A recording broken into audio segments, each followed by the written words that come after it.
নমস্কাৰ মৰমৰ বন্ধুসকল, আজি তোমালোকৰ কাৰণে আৰু এটা ভিডিঅ' লৈ আহিছোঁ।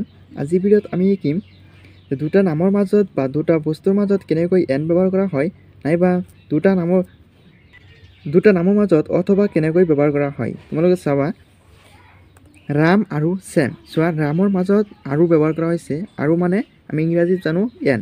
ঠিক আছে, চোৱা, ৰাম এণ্ড ছেম, ৰাম আৰু ছেম। তাৰপিছত চোৱা, বুক এণ্ড পেন।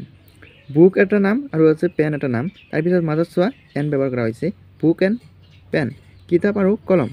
তাৰপিছত চোৱা, সীতা এণ্ড গীতা, সীতা আৰু গীতা। ডগ এণ্ড কেট, কুকুৰ আৰু মেকুৰী। দুটা নামৰ মাজত এন আৰু ব্যৱহাৰ কৰা হয়, ইংৰাজীত এন ব্যৱহাৰ কৰা হয়।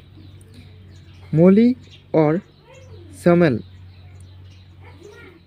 মলি অৰ চমল, মানে মাজত অৰ ব্যৱহাৰ কৰা হয় যেতিয়া অথবা থাকে, তেতিয়া মাজত অৰ ব্যৱহাৰ কৰা হয়। অৰ মানে হ'ল অথবা বা।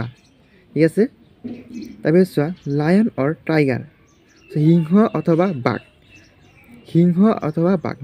দুটা নামৰ মাজত পাৰ্থক্য বুজাবলৈ বা অথবা বুজাবলৈ অৰ ব্যৱহাৰ কৰা হয়।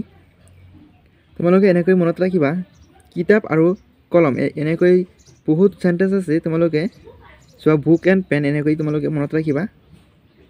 তাৰপিছত চোৱা আৰু কেইটামান চেণ্টেঞ্চ, আই হেভ, মোৰ আছে, ইউ হেভ, তোমাৰ আছে, হি হেজ, তাৰ আছে, চি হেজ, তাইৰ আছে, মুকুল হেজ, মুকুলৰ আছে।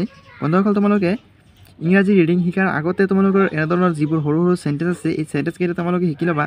মই ইয়াৰ বিষয়ে কেইবাটাও এনেধৰণৰ সৰু সৰু চেণ্টেঞ্চবোৰৰ ভিডিঅ' দিছোঁ।